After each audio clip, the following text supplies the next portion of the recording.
Welcome to A Double and Dice with your host Kim. and Jocelyn. Pour your favorite beverage Pull up a comfy chair. because we are ready to roll. Welcome to episode 113 of A Double and Dice podcast. And today, I'm back. Yes, you are. Ciao, Bella. How are you? I'm same old. Nothing exciting here Nothing exciting here. Well, since you were gone. Since you've been gone. Sorry, that was my my 90s flashback. So I went on vacation. Yes, you did. We had another Jay fill in for me on the podcast, Mr. Jordo. Yep. And I listened to the podcast while I was on vacation. Oh, did you? Yes, I did. I was in Italy. So anyone who follows me on social media knows that because I posted a bunch of pictures of pasta and pizza and gelato and And places. And beverages and places, and it was beautiful. And we had a lovely 2 weeks vacation in Italy. We were gone 16 days. So I want to put a big, huge thanks out to Kim and to Matt, aka Jordo, for doing the last episode without me. It was really good. I really enjoyed the conversation of Dice Throne versus Dice Masters. Yeah, it was interesting. To actually pick it out was interesting. I think I actually had a question, but I don't remember what it is right now. Well, if you think about it today, we will answer it. But write it down if you do remember. Yeah, I was listening to it we were in an Airbnb somewhere in Italy. I don't remember if we might have been in Salerno or maybe it was Naples. Anyway, but there was a question that I had about Dice Masters versus Dice Throne that I don't think got answered in the podcast. So when I remember what it is, I will let you know. All right. But it was a great podcast, Kim, and you did a fantastic job hosting.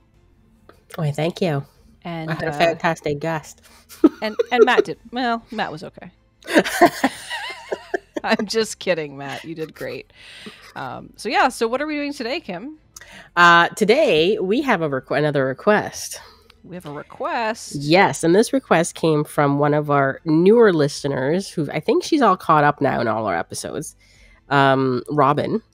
Hi, Robyn. And she asked us to do another female character in Dice Masters because it's been a very long time since we actually did one. How long, Kim? Do we know? I did not look. I was intending to look when the last one was. But I don't think it was this year. No, I don't think so. I'm just scooting back here to see. Okay, what episode it was. She gave 2 suggestions. Do you even know what she suggested? I don't know if you've been looking at the Discord or anything. I do not recall. Okay. She suggested 2. I picked one of them. The other one, maybe we might do it, so I won't spoil it.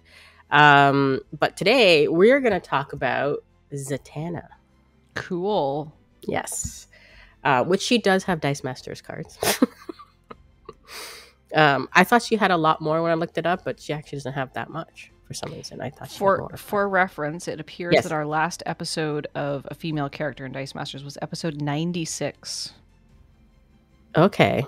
And we're in episode 113, so it's been almost 20 episodes since we did one. Yeah. Was it this year? No, that was last year. Right? Yeah, so it has been a while. Yeah. So we're taking Robyn's suggestion today. We're going to talk about Zatanna. Nice, quick, short version of Zatanna. And then we get into the Dice Masters cards. And then our dice bag, which actually I didn't do last episode. So it hasn't been much, but there's a few. And I'm not sure if you even got anything before you went on vacation. Yeah, I will double check my private messages. So Zatanna, I thought she would have been a little bit more interesting, but she's pretty normal. I know we usually have, if anybody doesn't know our running joke with female characters, of how we pick the ones that has had a life, a tough life. It doesn't seem like Zatanna has. So this one might be a nice a nice female character. But let's get into her. Ready? Ready. Okay, so I'm taking this from the wiki of DC, and I'm glad Robyn picked DC because DC is my favorite. Mm-hmm. The other character also was DC, but decided to go with this one. So I will put the link where I got this info from, because there's a lot more you can read up on her, which I will not get into. But this is taken from New Earth. So Zatanna, last name Zatara, usually goes by her first name, so we know her by Zatanna. Is a powerful half Homo Magi, and I don't know if I pronounced that right, but that is a sub-race of humans with the inherent ability to wield magic. So if you ever seen her picture, you probably would know that she's pretty much a magician. Mm-hmm. She's the daughter of John Zatara, who's also a magician, and her mother was named Cindella, who was a member of the mystical Homo Magi race. And as the same as her father, John, she can cast spells by saying what she wants backwards. Ooh, fancy. Which I find would be very hard I mean, to do, especially those big words. I mean, I agree, but maybe if you're part of this specific group of people, then maybe it's easy for you. Maybe, yep. So Zatanna became a very successful on stage, being an illusionist. And that's what she pretty much was her career. So, and then before she discovered her true magical powers, while she was investigating her disappearance of her father. On her quest, she had asked help from various heroes, including, in which we may know, Hawkman, Hawkgirl, Atom, Green Lantern, and Elongated Man. Eventually, Zatanna located her father in the world of Karma, where she traveled to alongside magical duplicates of her heroes, which she met in her journey, and was finally reunited with her father, who was forced to stay away from her due to a spell from the evil sorceress Allura. Mm-hmm. So Allura would be probably her big bad, I guess. How everybody has a big bad or a main enemy of theirs. Allura would be it. Zatanna continued pretty much with her career as a stage musician, and not much later, she met other notable heroes such as The Flash, Supergirl, and Green Arrow. Never heard of them. Sorry? Never heard of them. Oh, no. These guys we've never heard of. As she pursued her stage career, she hired an agent named Jeff Sloan, who would soon become a very good friend of hers. They would go on adventures together. And then shortly after, Jeff was, after finding Jeff, Allura attacked them by possessing Zatara. Zatanna and Jeff had to overcome several obstacles on other dimensions until they returned to Earth and defeated Allura for good. For good. So she done. And then, Zatanna went back to her career as a stage magician. See, she does magic, goes on these adventures, does magic, goes on these adventures. Sounds like a good life to me. Right? Always returning to her magical career here. And if you ever notice that she pretty much wears like a very magician outfit, which I'll get into her magicianal things in a second. So also Zatanna, obviously on her adventures, she has been assisting the Justice League of America. Nice. On a lot of cases before actually she was elected to have full membership into the JSA. And she was recruited into Justice League as well. Zatanna changed her regular stage outfit to a combat costume after changing her alias from Zatanna the Magician to Zatanna the Sorceress. Fancy. Now, if you ever look at her picture, which I believe the Dice Master cards poses this, she has a magic wand she usually holds, and a magician's hat. Mm-hmm. So her wand, a magic wand. This is pretty much, they think, just a stage prop, so nothing really powerful about it. But her hat can project energies, objects from it.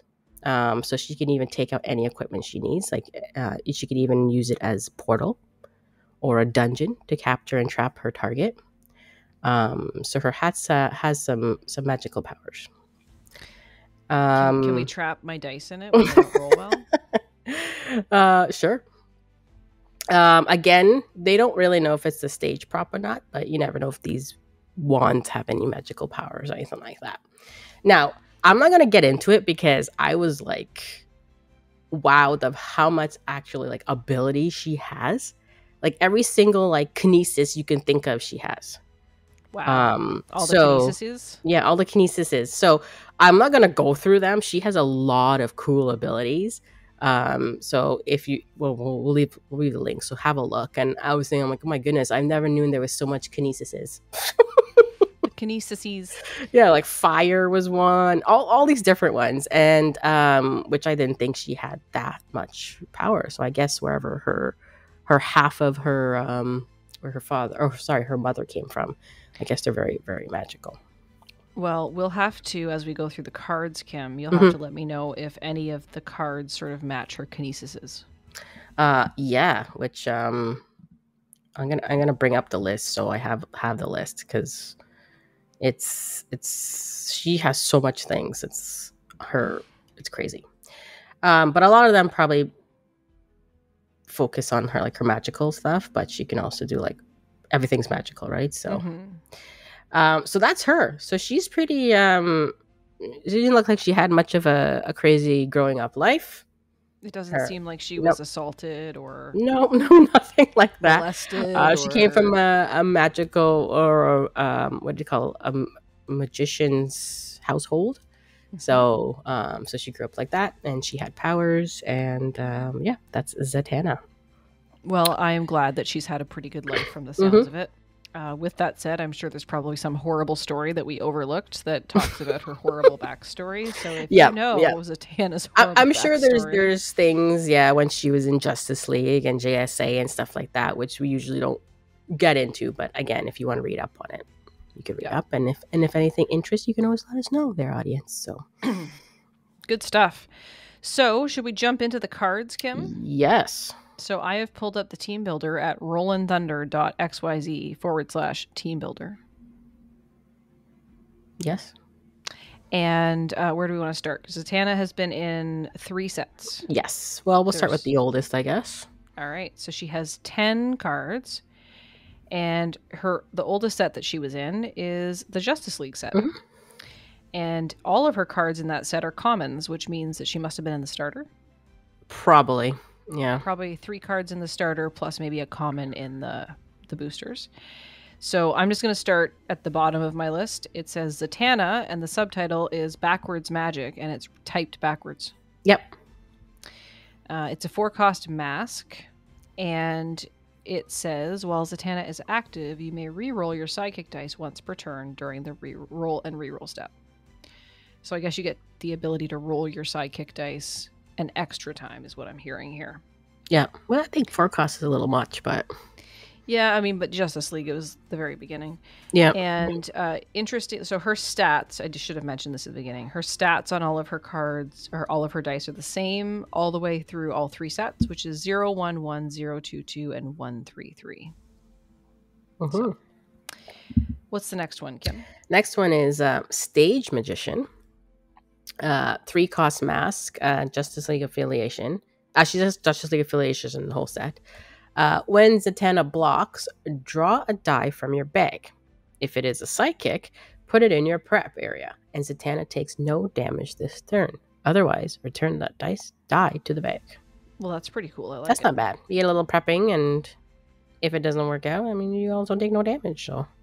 Yeah, and I mean, if you are managing your bag well, then you're going to know what's in your bag and what the chances are of you pulling a sidekick. But there's really no reason to not do it, and quite frankly, you don't have a choice. It's not a may, it's a must. It just says, when she blocks, do this.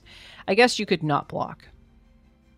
Yeah, And she just goes through for whatever. I mean, her stats are not high, Mm-hmm. Unless you pump her somehow or something. Right, but she's blocking, not being blocked. Oh, yeah, that's right. Yeah. When Zatanna blocks, yes, that's right. All right, her next one is called Actual Magician. Also a 3-cost mask, and it says when Zatanna is KO'd, draw a die from your bag and add it to your prep area. So that's pretty good. Pretty easy to KO her with a 1-2-3 defense line. Right? So another like prepping mechanism there. It feels a little bit like the title, like, magically she disappears and something else appears in its place. Yeah. That's pretty cool. And her last one, which is also backwards on the card, but it says Zatanna Zatara. When fielded, draw a die from your bag and add it to your prep area. So what's interesting to me, Kim, about these 4 cards is that you have but you have 4 different ability types with this character. You have when she's active, when she blocks, when she's KO'd, and when she's fielded. That's true. You don't usually see that. No, you don't usually see that. So I thought that was really interesting. If you were building a Justice League team, Kim, which one would you reach for? Ooh, I think I would reach for the backwards Zatanna Zatara. Because just fielder, draw bag, add it to your prep, and then just attack with her and KO her or something like that. It's probably the smartest one to build with, although I am very interested with the when she blocks, draw a die. So yeah, you just use her as a blocker all the time. Yeah. What's the next set that she was in? Green Arrow, the Flash. Nice. Because, she met Green Arrow and Flash. So Arrow far, very, very on theme with subtitles. The set that did not include a character called the Flash. That's right. This one, actually, which is also written backwards, I had to look it up. Because I couldn't tell just by reading it. But I'm pretty sure it says introverted incarnation. Incantation. There we go. Are you starting there? Because that's the super rare. Yeah, I guess we'll start there. I'm going backwards on the list.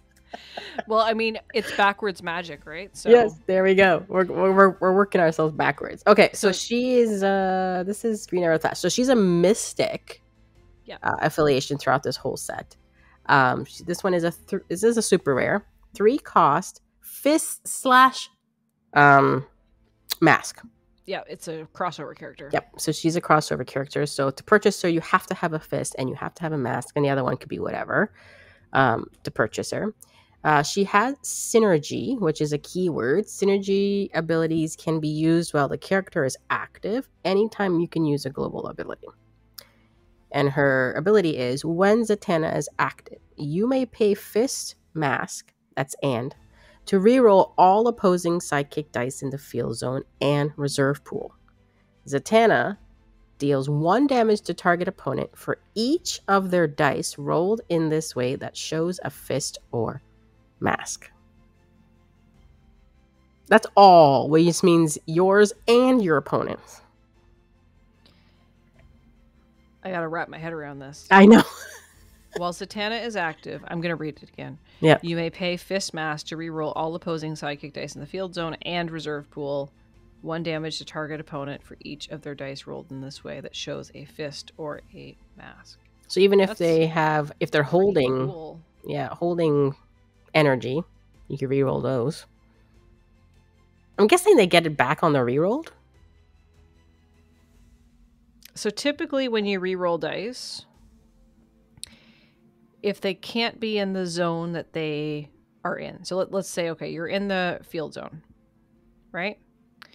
You reroll a sidekick die and it lands on an energy face. It can't be on an energy face, so it would go to your reserve pool. Mm-hmm. If you have a sidekick die in your reserve pool and you roll it and it rolls on, it's an energy, obviously, because it's in your reserve pool. It rolls on a character face. I wonder if you could field it. Yeah, I don't know, but this is your turn, though, that you're doing it, not their turn. So they won't, because it's the opposing you're rolling, right? So they won't be able to field it. I assuming it'll go to their use pile. Right. No, it says I just reread synergy on the updated keywords page. Mm. It says while a character with synergy is active, you can pay the cost of their synergy ability to use it. You could use it at the same time as you would a global ability. So I guess you could just do it on your turn, on your opponent's turn, because you're using it with a global ability. I imagine that you could do it as many times as you could pay for it. Yeah. So I mean, I don't know. It might be better for you to do it on your turn because then they can't feel their character that you would have rerolled on. It's interesting. Yeah, or if you can do it on your opponent's turn, you would do it in their main step before they attack you. Yes, and then that would kind of maybe mess them up. It's an interesting really one. Interesting. Mm-hmm. Okay, so the next one in the set is Hex Appeal, which is an uncommon. It's a 4-cost crossover die of Fist Mask with the Mystic's affiliation, and it has Cross Pulse. Cross Pulse is a keyword that happens when you purchase a die. So what that means is it's a special version of Impulse found only on crossover characters. When you purchase the characters by only spending their matching types of energy, you get to use their Cross Pulse ability. So in this case, if the dice that you use are masks and fists only, right? No question marks, no bolts, whatever, then you get to use the Cross Pulse ability immediately, which in this case is when you purchase this die, add up to 2 sidekicks from your use pile to your prep area. So that's pretty good. It's going to clear some sidekicks out of your bag and get them ready to roll next turn. That was her uncommon. So this is her common. Main attraction. 3 costs, also Fist Mask. While Zatanna is active, when you field a Fist or Mask character die, you may reroll one of your dice. If that character is Fist and Mask, you may instead reroll up to 2 of your dice in the field zone or in the reserve pool. So that's interesting because it's not very often you can reroll things that are in your reserve pool. No, and it seems like in this set, Or she's more rerolling. Yeah. No. Yeah, it's while active and when purchasing. Yeah. Those are what we have here. So, interesting. And where would you go here, Kim? What do you think? You mean the next set? No, like what? Where my favorite? Oh, yeah. I don't know. That super is very interesting one. But interesting to see if like to pull that off actually. Yeah. How much damage can you really get? Because it has to land on the fist and a mask, so it might be a bit tough. Fist or a mask. Yeah. So I don't know. It's interesting. I'd like to try and build something around it. It is interesting. Yeah, it is interesting. And the final set that Zatanna was in was, to no one's surprise, the Mystics team pack, which means that we have 3 more common cards to talk about. So we'll start with Zatanna, Master Magician's Daughter, which again, thematic with the story that you've told us, Kim. In this set, she is a Mystics and a Justice League, and she's a mask character, of course. Same stats we've talked about, and she has a tune. And while Zatanna is active, your Mystics character dice game attune. So attune is a keyword that is awesome. Hashtag. So attune is that when a character you control with attune is active, when you use an action die, that character deals 1 damage to target player or character die, no matter how many of that character dies are active. So what's cool here is that if she's active, she gives all the other Mystics people attune. So if you roll, let's say you have 3 unique Mystics in the field, Mystics. So you'd have Zatanna and you'd have other people with Mystics. I'm going to say things that are probably not Mystic. Black Adam. Yes. Shazam, something like that. They're Mystics. 3 of them are active. They all have a tune. So if you roll an action die, you would get 3 individual damage, like 1 + 1 + 1. Yep. And you do that to the opponent's life or character. That's right. Totally cool. So that's that one. And I think that was the one that got a fair amount of play. Yeah, I use this card quite a lot. Yeah. Yep. What's next? Zatanna, Magical Lineage, 3 cost mask. While Zatanna is active, when a character die spins up, deal its controller 1 damage. She has a global, pay fist once per turn. On your turn, spin target character die up 1 level. Yeah, so this is the only Zatanna die with a global ability. Yes. I think I've used this one too. For sure. Yeah. Yeah. And then the final Zatanna card is Being of Magic, 3-cost mask. While Zatanna is active, when you feel the character die, spin it up 1 level. And this one I think also got a fair amount of play. Yep. Especially if you had some big boys, and a 3-cost is not bad, so you can always spin them up if they don't hit the level 3s or something. Or you can even force your opponent's character to spin up and they take damage. Yeah. All of these are really good. Yeah, again, all active effects though. Mm-hmm. So, in the first set we mentioned we had 4 different types of effects for Zatanna. And then when we got into the second set, it was some when active to when purchases, and then now it's when active abilities. So do any of these seem to tie in, Kim, to any of those kinesises? No. Most of her, it seems like most of her subtitles is more appeal to like her magic and stuff like that. Mm-hmm. Which is still very thematic to what we talked about. But what about the abilities? Do any of the abilities seem to... like there's the spin up, deal of damage, that could be like a fire damage type thing. Yeah, because she's fire, ice, water, rock, wind, light, shadow, lightning. She can move objects. Well, I mean, prepping is kind of moving. It is, yeah. Yeah. Prepping, or there is one where you move it from your use pile to your prep area, yeah. Right? She can teleport, so that's kind of fits in somewhere in there. Mm-hmm. She has deflection, which could be the blocking thing. Yeah, so I think there's a lot more. I think there's a lot of... she's got healing, but I don't think anything really gained your life there. So no, she didn't have a gain life abilities or anything like that.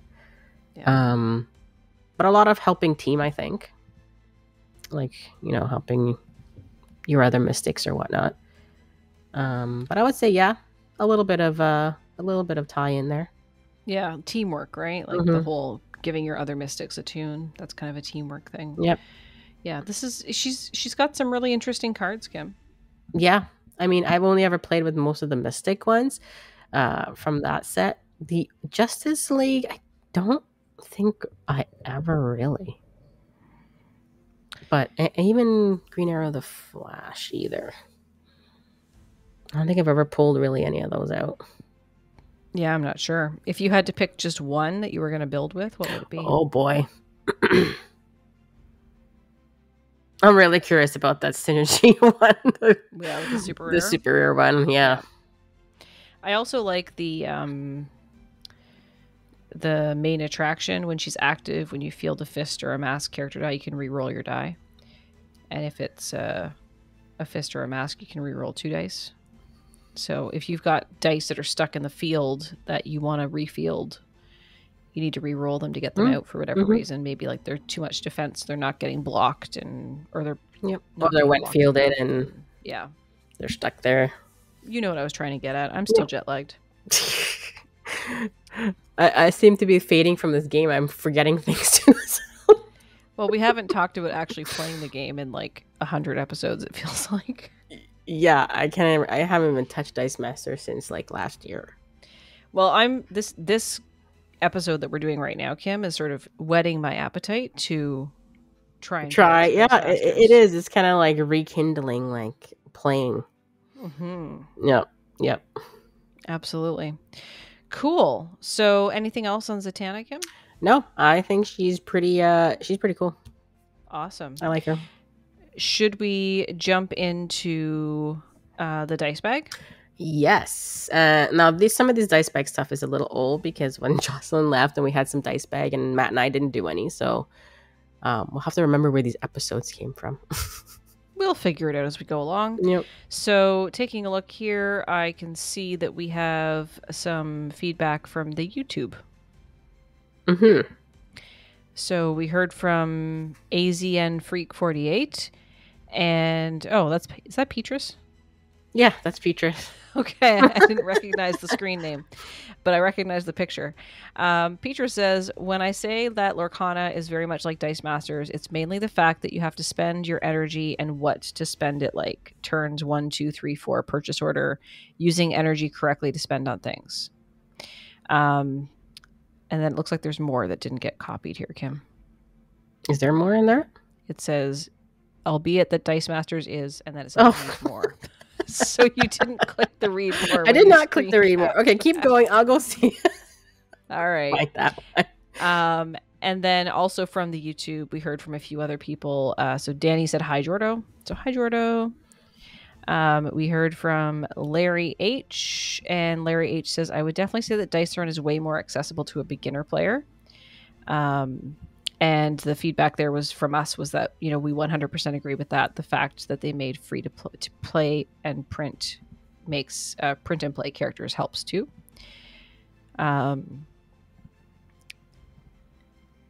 And Larry also said that there's been some heart pumping last rounds with Dice Throne. Some games come super close, and that Larry feels that the Dice Throne is not just Battle Yahtzee, but it's like Magic with a pre-made deck. Dice Masters is actually Magic, but with Dominion tossed in. I don't know what Dominion is. It's a board game. It's a deck building game.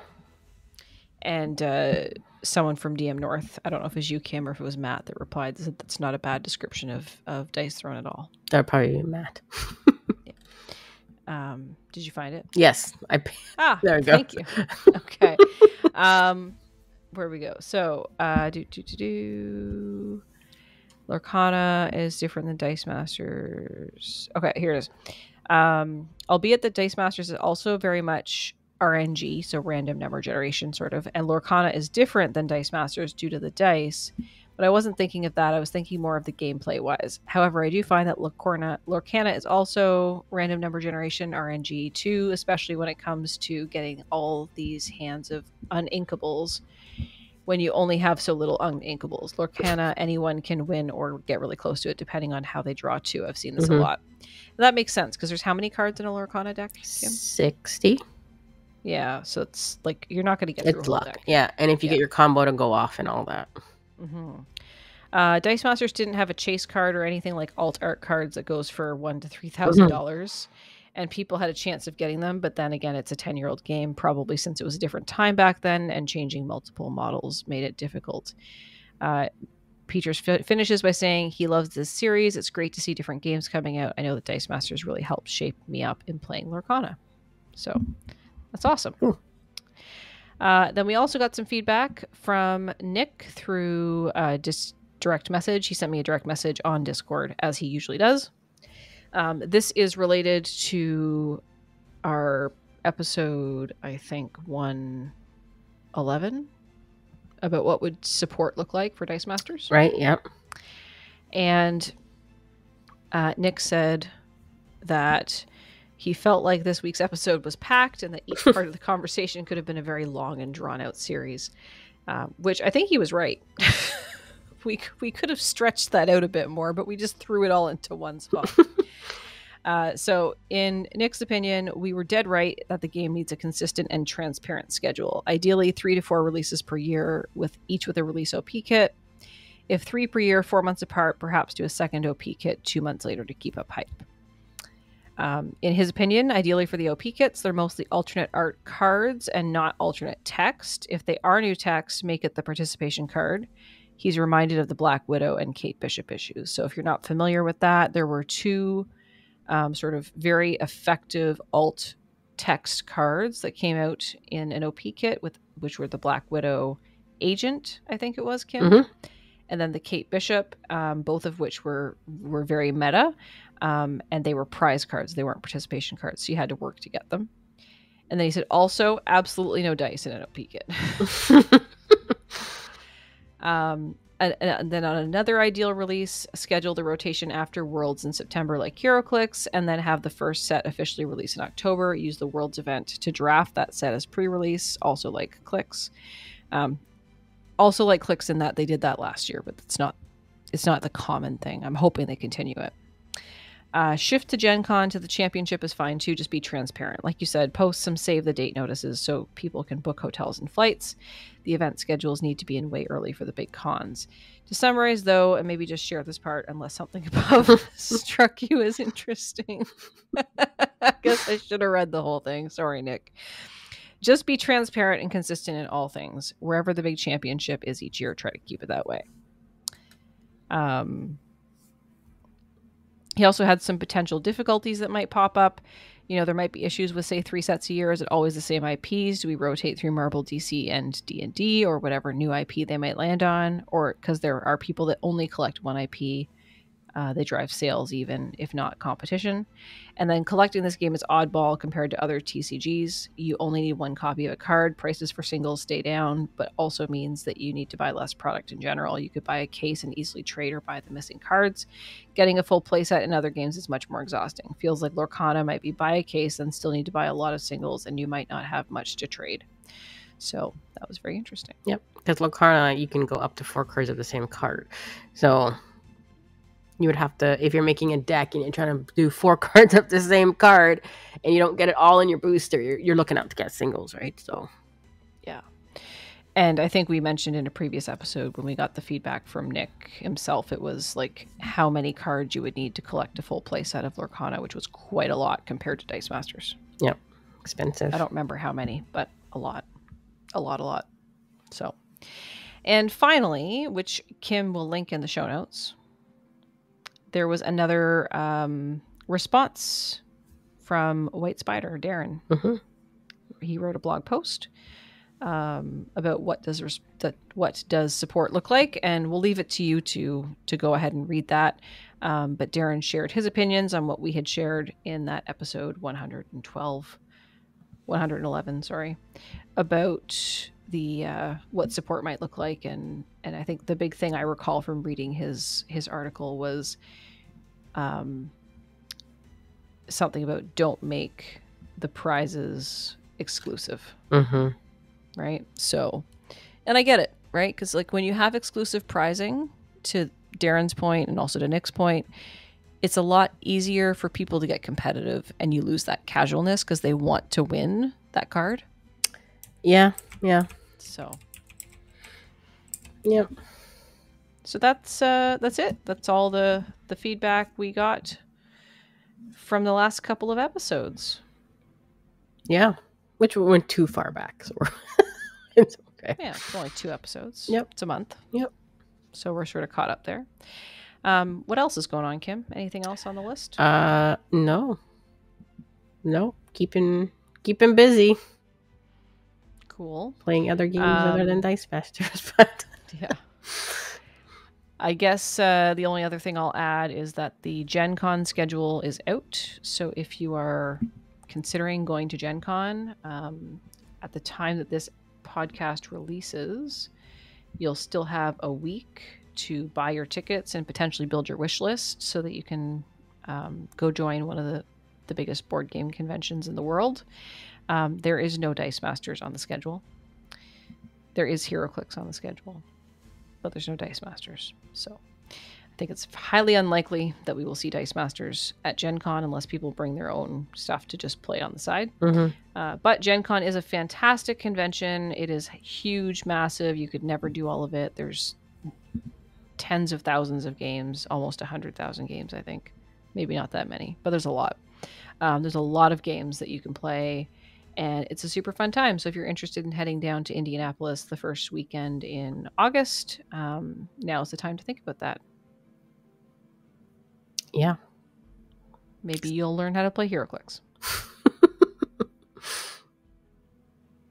Yeah. Because Dice Masters won't be there. Nope. But WizKids will be there. They'll be doing stuff. It's just not Dice Masters from the sounds of it. So we should riot in front. Dice Masters. Yeah. They would hate us. They would hate someone rioting in front of their booth. Could you imagine? You wouldn't be able to riot in front of their booth. Probably not. It's so busy in Gen Con. There's so many people that like the crowd would just push you out of the way. And then you'd be standing in front of somebody's like art booth. Someone else's booth. Yeah. It's like a mosh pit. They just like push you. So it's not quite that bad. It's like you have to move with the crowd. Don't go the opposite way. That's right. Like... You got to move with it. Don't swim upstream. Right? Go with the flow. So, but yeah, Gen Con's fantastic. I've been a couple of times and I highly recommend that convention. So if you're interested, now's the time to think about it. So, and that's all I've got, I think. Yeah. Origins is also coming up. Wherever Origins is. Philadelphia? Ohio? No. Ohio, I think. It's not actually a far drive for us. Yeah. That's coming up in June. So, board games there. Again, WizKids will not be at Origins, but there will be HeroClix there. I'm sure there will be other games like Lorcana and Dice Throne and stuff. And things and stuff. But, yeah, unless somebody brings their own Dice Masters, I don't think any Dice Masters is happening there. So, I have not been to Origins, so I can't speak to it, but I've heard that it's a fun time. So it's like a smaller version to Gen Con, pretty much. Yeah, it's a smaller version of Gen Con. So yeah, so that's coming up first, and then Gen Con is coming up after that, and that's all I know. Cool. So should we hit it and quit, Kim? Hit it and quit. I borrowed that. I was gonna say, where did Justin pick that one up? Rolling Thunder. With no apostrophe and no G. That's what Arj and Lucan say. And we miss Arj and Lucan. They haven't put out a podcast in a while. So we'll hit it and quit, Kim. And if you have feedback for us and you would like to talk to us about Zatanna and tell us how wrong we were about her backstory or what we missed. Or we missed something terrible. Yeah. You can let us know by reaching out to us in all the usual places, which includes adding us on Discord. I am at JoStitch, JOCE Stitch. Kim is at Super K. You can join our Discord channel for dmNorthTV, where we have a section for a Double and Dice podcast convo. You can find us on the interwebs at dm-north.com and put a comment on our episode post. You can go to your good old-fashioned email browser and send us an email to dm-north.com. You can find us on all of the socials, including Facebook, TikTok, Instagram, X, Twitter, whatever we call it now, Threads, at dmNorthTV. You can find us on Twitch at twitch.tv/dmNorthTV. And of course, you can find us on YouTube at youtube.com/dmNorthTV. So until next time, on a Double and Dice.